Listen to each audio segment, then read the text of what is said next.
अरे भाभी, इतना पैसा जा कहाँ रहा है? अब खुद सोचिए, क्या मेघा की जिम्मेदारी नहीं बनती कि वो भी इस घर को चलाने के लिए अपना पैसा दे? और नहीं तो क्या, महीने के 40,000 कमा रही है, लेकिन जा कहाँ रहा है पैसा, किसी को कोई भनक ही नहीं लग रही।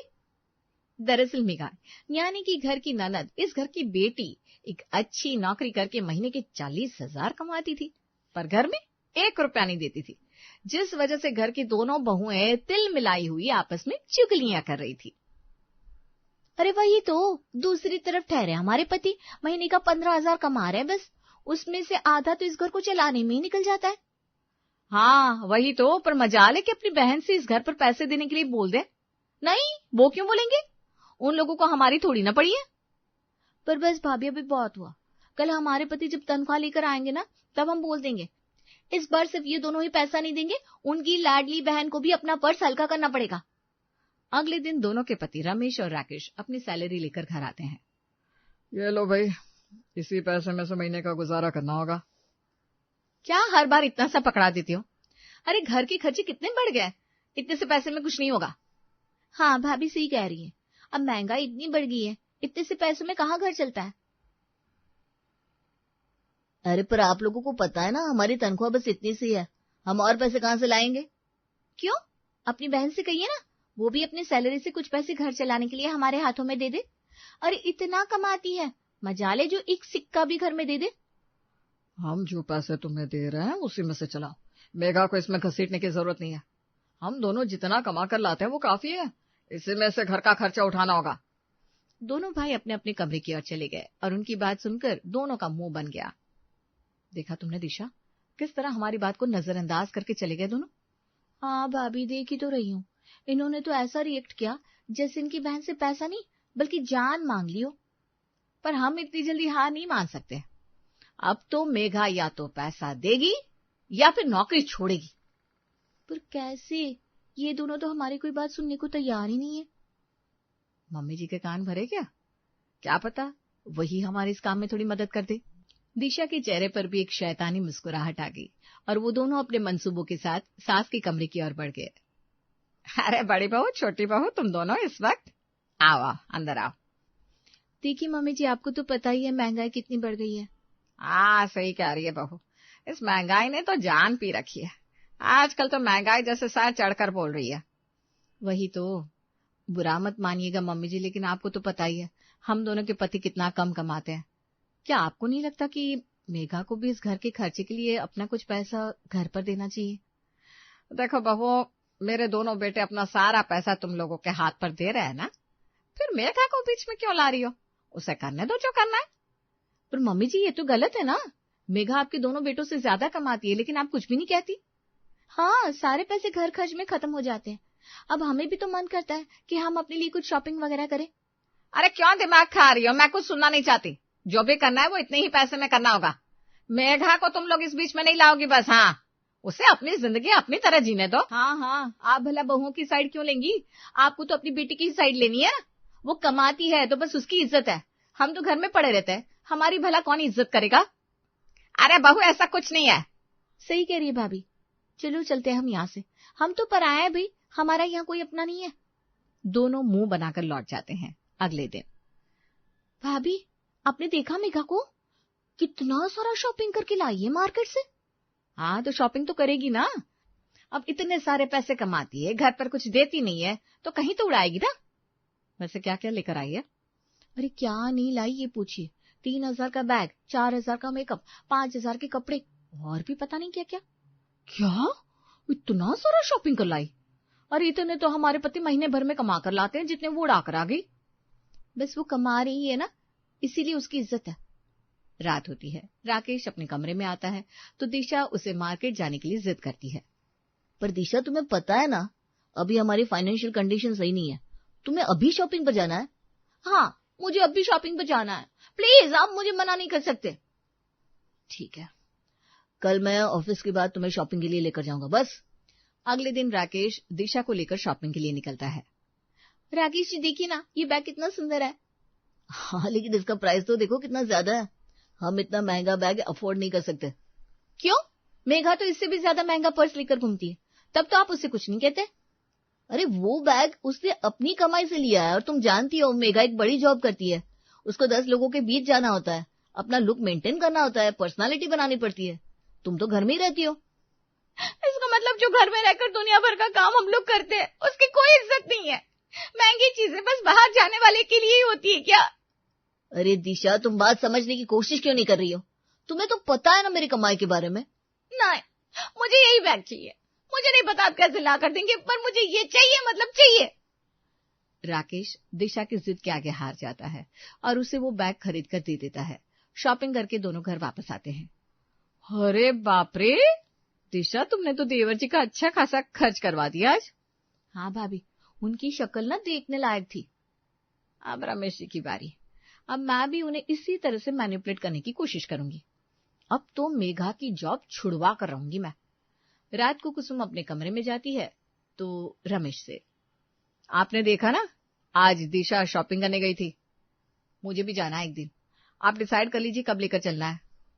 कभी नहीं लेकर जाऊंगा मैं। मैंने सुना राकेश से दिशा ने किस तरह से खर्चा करवाया है। सब कुछ जानते हुए भी इसे शॉपिंग पर लेकर जाना मेरी बेवकूफी होगी। रमेश जी, मैं आपसे बात कर रही हूँ, आप जवाब क्यों नहीं दे रहे? अब हाँ, सुन रहा हूँ, चलूंगा लेकर, लेकिन अभी तो बिल्कुल भी वक्त नहीं है, पर किसी दिन पक्का लेकर चलूंगा।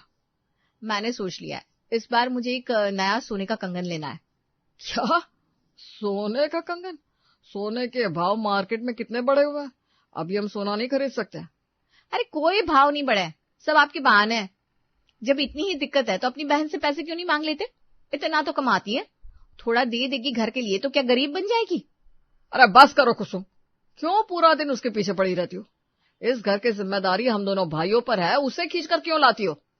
तो मैं भी तो आपकी पत्नी हूँ, आपकी जिम्मेदारी हूँ। क्या मेरी ख्वाहिशों को पूरा करना आपकी जिम्मेदारी नहीं है? अरे तो तुम भी थोड़ा एडजस्ट करना सीखो ना। हमेशा बस ये चाहिए वो चाहिए करके दिमाग खाती रहती हो और मेरी बहन से जलती रहती हो। इतने ही शौक है तुम्हारे तो खुद जाकर कमाओ और अपने शौक पूरे करो, तुम्हें किसी ने रोक कर नहीं रखा। रमेश गुस्से से कमरे से निकलकर बाहर चला गया, पर उसकी इस बात पर कुसुम के जलते मन को और हवा मिल गई। अच्छा तो ये बात है, इनकी बहन कमाती है इसलिए इतनी इज्जत, और हम कमाते नहीं तो हमारी इज्जत नहीं। अब तो इसका एक फैसला करना ही पड़ेगा। अब या तो मेघा नौकरी छोड़ेगी या इस घर से शादी करके जाएगी। मेघा की नौकरी मैं छुड़वा कर रहूंगी। अगले दिन दिशा और कुसुम मिलकर अपनी नई परियोजना बनाने में लग चुके थे। हमारी बातों का तो कोई मोल ही नहीं है इनके पास, कुछ भी बोलो हवा में उड़ा देते। और नहीं तो क्या, और अब तो हमें बेरोजगार होने का ताना भी देने लगे हैं। और हम भी कोई छोटे मोटे घर से नहीं थे, अच्छा खासा पैसा था हमारे मायके वालों के पास, कभी काम करने की जरूरत ही नहीं पड़ी। वही तो, पर अभी इन बातों पर डिस्कस करने का कोई मतलब नहीं। आगे क्या करना है वो बताइए। मम्मी जी को मेघा के खिलाफ भड़काना होगा। अब या तो मेघा की नौकरी छुड़वा कर हम दम लेंगे या मेघा की जल्दी से जल्दी शादी करवा देंगे। हाँ, अब मेघा को इस घर पर रहने दिया ना तो धीरे धीरे इस घर से हमारी पकड़ छूट जाएगी और सब मेघा की बात पर उठने बैठने लगेंगे। आप सही कह रही हैं, ऐसा ही करना होगा, नौकरी तो छुड़वानी ही पड़ेगी। दिशा और कुसुम सास के पास जाती हैं। लो आ गई तो लो, फिर मेरी बेटी के बारे में कुछ बोलने आई होगी। पता नहीं क्या दिक्कत है इन दोनों को मेरे बच्चे से, हर दूसरे दिन उसकी शिकायत लेकर आ जाती है। मम्मी जी अंदर आए क्या? आ तो गई हो अंदर, अब क्या गोद में बैठना है? बड़ी आई गोद में बिठाने वाली, अपनी लाडली बेटी के आगे हमें ये मौका थोड़ी ना देंगी। क्या फुसफुसा रहे हो तुम दोनों? मुझसे ही बात करने आए हो ना, बोलो। वो मम्मी जी, हमारी मेघा बड़ी तो हो गई है तो हमें उसकी शादी का सोचना चाहिए ना। क्या बात है, आज तो बड़ी फिक्र हो रही है तुम दोनों को उसकी। तबीयत तो ठीक है ना तुम लोगों की? आप ये कैसी बात कर रही हैं मम्मी जी, मेघा हमारी इकलौती ननद है, हमें उसकी फिक्र नहीं होगी तो किसे होगी। हाँ, और अभी हाल ही में मेरी नजर में एक अच्छा लड़का है, आप कहे तो बात करें उनके परिवार से। हाँ ठीक है, मैं मेघा से बात करूंगी इस बारे में। कुसुम और दिशा अपनी सास की बात सुनकर बहुत खुश हो जाते हैं और उनके कमरे से बाहर आते हैं। क्या बात है भाभी, इस बार तो तीर बिल्कुल निशाने पर लगा है। अब बस किसी तरह मेघा की शादी हो जाए, फिर इस पूरे घर पर सिर्फ हमारा राज होगा। अरे पर उसके लिए मेघा को शादी के लिए मनाना भी तो पड़ेगा। जिस तरह की अड़ियल घोड़ी वो है, मुझे नहीं लगता इतनी जल्दी शादी के लिए मानेगी। ऊपर से जो लड़का हमने बताया है उसकी उम्र 40 साल है, सारे घमंड टूट जाएंगे मेघा के। हाँ, पर मेघा या घर में किसी को पता नहीं लगना चाहिए कि हम इतना बुरा रिश्ता लेकर आए हैं।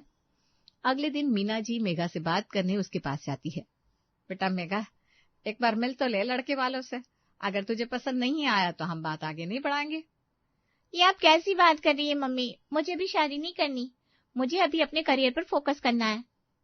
अब और कितना फोकस करेगी अपने करियर पर? अच्छा खासा जॉब है, सैलरी है, और क्या चाहिए तुझे? पर मम्मी, मैं अभी शादी की जिम्मेदारी के लिए तैयार नहीं हूँ, आप समझती क्यों नहीं है? तो मैं कौन सा तुझे शादी करने के लिए बोल रही हूँ, बस मिल ले, फिर शादी करना ना करना तेरे ऊपर होगा। मैंने एक बार कह दिया ना, नहीं मतलब नहीं, मुझे किसी से नहीं मिलना। चलिए अब मुझे जाना है, देर हो रही है। मेघा निकल जाती है। मेघा ने तो मिलने से भी मना कर दिया। कुसुम बहू से बोलना होगा लड़के वालों को घर पर ना बुलाए। मीना जी कुसुम और दिशा के पास जाती हैं। क्या मेघा ने मिलने से भी मना कर दिया? ये तो बहुत गलत बात है मम्मी जी। अब शादी की उम्र हो गई है, अब इसे लड़के देखना शुरू नहीं करेंगे तो कब शादी करेगी मेघा? हाँ मैं समझ रही हूँ, लेकिन अब मेघा ने मना कर दिया तो उस पर जबरदस्ती भी तो नहीं कर सकते। मम्मी जी, कहीं ऐसा तो नहीं मेघा किसी और से प्यार करती हो इसलिए मना कर दिया उसने? कुसुम मीना जी को भड़काने की पूरी कोशिश करती है। हाँ हो सकता है, वो अपनी सैलरी भी तो घर पर नहीं देती। पक्का उसने बाहर अपना कोई बॉयफ्रेंड बना रखा होगा और उस पर सारे पैसे खर्च कर रही है। मैंने तो सुना है आजकल लड़कियां ना ऐसे फ्रॉड लड़कों के चक्कर में बहुत फंस रही है। क्या पता हमारी मेघा भी ऐसी किसी लड़की के चक्कर में फंस गई हो। अरे बस करो तुम दोनों, बहुत हो गई तुम्हारी बकवास। मुझे मेरी बेटी पर पूरा भरोसा है, वो ऐसा कुछ नहीं कर रही है। पर मम्मी जी, मैंने कहा ना बस, अब मेघा तभी शादी करेगी जब उसका मन होगा। मीना जी की इस बात पर दिशा और कुसुम अपना मन महसूस कर रह जाते हैं। ये लो, हमारा ये प्लान भी फेल हो गया। पर कुछ भी हो जाए, नौकरी छुड़वा कर दम लूंगी। पता नहीं मम्मी जी को मेघा पर इतना अंधविश्वास कैसे है। मुझे तो पक्का लगता है मेघा का बाहर कोई चक्कर चल रहा है।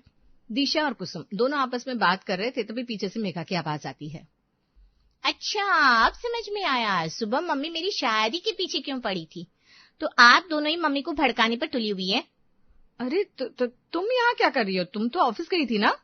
गई थी ऑफिस, लेकिन एक फाइल भूल गई थी, इसलिए मुझे घर वापस लौटना पड़ा। थैंक गॉड कि मैं घर लौटी, वरना आप लोगों की इस साजिश के बारे में मुझे कुछ पता ही नहीं चलता। क्या बात कर रही हो तुम मेघा, हम तो बस तुम्हारा भला चाहते हैं। अरे बस कीजिए भाभी, कितना झूठ बोलेंगी आप लोगों को क्या लगता है मुझे कुछ समझ में नहीं आता? क्यों पड़ी है मेरे पीछे? ठीक है, नहीं पड़ेंगे तुम्हारे पीछे, बस तुम इतना बता दो, मंथली जो सैलरी तुम लेकर आती हो वो कहाँ जाती है? कुसुम के इस सवाल पर मेघा चुप हो गई और एक नजर उन दोनों को देखकर अपने कमरे की ओर चली गई। देखा आपने भाभी, किस तरह हमारे सवाल को नजरअंदाज करके चली गई। मुझे तो पक्का लग रहा है इसका कुछ चक्कर है। हाँ दिशा, तुम सही कह रही हो, कुछ तो बात है जो ये हमसे छुपा रही है। कोई बात नहीं, इस परिवार के लोग हमारी नहीं बात मानते ना, अब बाहर वाले ही इस गुत्थी को सुलझाएंगे। मतलब मैं समझी नहीं। अरे कल हमारे एक रिश्तेदार के यहाँ एक फंक्शन है जहाँ हम सब परिवार जाने वाले हैं। हमें खास कुछ नहीं करना, बस रेखा बुआ को मेघा के बारे में थोड़ा सा उकसा देना है और उसके बाद सारी सच्चाई हमारे सामने होगी। अगले दिन पूरा परिवार फंक्शन में पहुंच जाता है। वहीं कुसुम और दिशा रेखा बुआ के पास पहुंचे। क्या मेघा अपनी सैलरी में से एक भी पैसा घर पर नहीं देती? ये तो बहुत बुरी बात है। हाँ बुआ, तभी तो हमें शक है कि मेघा का बाहर किसी से कोई चक्कर चल रहा है। अब आप ही बताइए, इतने पैसे का क्या करती होगी वो? बात तो तुम्हारी सही है, मैं अभी पता करती हूँ क्या बात है, चलो मेरे साथ। रेखा जी कुसुम और दिशा के साथ मीना जी के पास आई, जहाँ उनका पूरा परिवार खड़ा था। मीना, ये क्या सुन रही हो? तेरी बेटी घर पर अपनी सैलरी नहीं देती, ये क्या बात हुई? घर का खर्चा सिर्फ बेटों ने उठा रखा है। अरे जब बेटी कमा रही है तो उसे भी घर पर हाथ बटाना चाहिए कि नहीं? कुसुम बहू, दिशा बहू, ये हमारे घर की बात थी, तुमने इस बात को यहाँ तक घसीटा। अब इसमें बहू की क्या गलती? अब इनको मेघा की फिक्र है, तभी तो मेरे पास चिंता जताने आई थी। तो ये सब छोड़, मुझे ये बता, मेघा से तुम लोग पैसे क्यों नहीं लेते? रेखा जी की इस बात पर मीना जी और उनके परिवार वाले खामोश हो गए। मीना जी ने एक नजर मेघा को देखा और आंखों ही आंखों में कुछ इशारा किया। मेघा, बता दे सबको सच्चाई, तभी ये दोनों बहुएं तेरा पीछा छोड़ेंगी। रहने दीजिए मम्मी, क्या जरूरत है भला? मैंने बोला ना, अब सच छुपाकर कोई फायदा नहीं है। ठीक है भाभी, आप पूछती है ना कहाँ जाती है मेरी सैलरी तो बताती हूँ। ना तो सैलरी मेरे अकाउंट में रहती है और ना ही मैं किसी गलत काम में उसको उड़ा रही हूँ। क्या? तू जाता कहाँ है इतना पैसा, हमें भी तो पता चले। जब आप दोनों की शादी हुई थी तब तुम दोनों के घर वालों ने ये डिमांड की थी कितने तोला सोना चढ़ाओगे, जिसके लिए हमें लोन लेना पड़ा था, और मैं आज तक उस लोन की किश्त भरती आ रही हूँ और इसीलिए घर पर पैसे नहीं देती और तब तक शादी नहीं करना चाहती जब तक सारा कर्ज उतर ना जाए। तुम जैसे जल कुकड़ी बहुओं को देखकर अब मुझे अपने बेटों का रिश्ता तुम लोगों से करने पर अफसोस हो रहा है। ये सच जानकर दोनों बहुओं के होश उड़ चुके थे और दोनों अपना सर झुका लेती हैं। हमें माफ कर दीजिए मम्मी जी, हम ऐसा नहीं करना चाहिए था। हम मेघा को गलत समझते रहे और तुमको इस घर से भगाने के लिए उल्टे सीधे रिश्ते लाते रहे। मुझे भी माफ कर दो मेघा, हम जलन में अंधे हो चुके थे। हमें लग रहा था कि घर पर हमारी कोई इज्जत नहीं करता, हमसे गलती हो गई। चल कोई बात नहीं, तू भी क्या याद रखेगी, तेरी सास का दिल बहुत बड़ा है, माफ किया तुझे। अरे चिल मारो ना भाभी, कर्ज बस उतरने को है, तब तक मेरे लिए एक अच्छा सा रिश्ता ढूंढ लेना।